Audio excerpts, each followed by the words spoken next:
Hi guys, welcome to my vlog. Ito pala yung daily routine natin ngayon guys dahil araw ng Martis. Kaya yan guys, busy na naman ang nanay nyo guys na si Jane dahil ang ating daily routine pag umaga guys, yung bahay talaga guys dahil mamaya pasok ng aking anak na si Baby Dibans guys. Kaya yan, nagmadali akong naglinis ng bahay namin at saka minuna ko muna yung paghuhugas ng plato guys.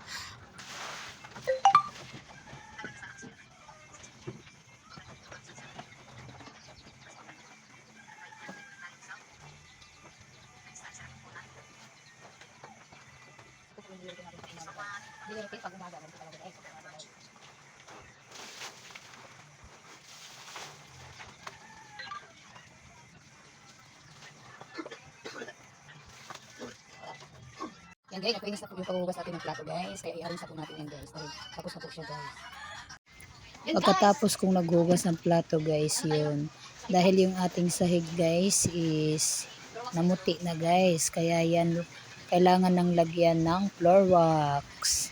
Kasi yung sahig namin guys, is, yung bahay namin is kahoy lang guys. Kaya yan, maglagay talaga ako ng always ng floor wax guys. Kasi yung baby Mila namin na makulit, always dyan mangingi sa aming sahig.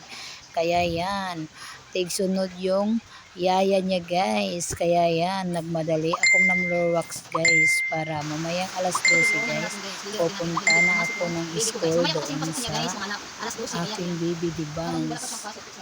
Kaya yan, nagmadali na si Daisy Vlogs guys. Floor wax. Yung aso namin na si Mila is always andito. Always dito mag-ano sa sahig namin. Kaya yan. Hindi maano itong sahig namin. Dahil kang Mila. Bibi Mila namin na makulit. Yan ang aming Bibi Mila na makulit. Mila! Mila! Come here, Mila! Oh, yun guys, oh. Yun guys. Yung ano yung Mila natin. Mila, come here! Come here! Come here, Mila! Come here! Come here! Ayaw niya guys. Yun. Kami ang sulod guys. Bukol na siya guys. Gusto niya nang kumain. Yan lang po guys. Thank you for watching. Salamat sa always wag support ng mga vlog ko guys. Thank you. Meron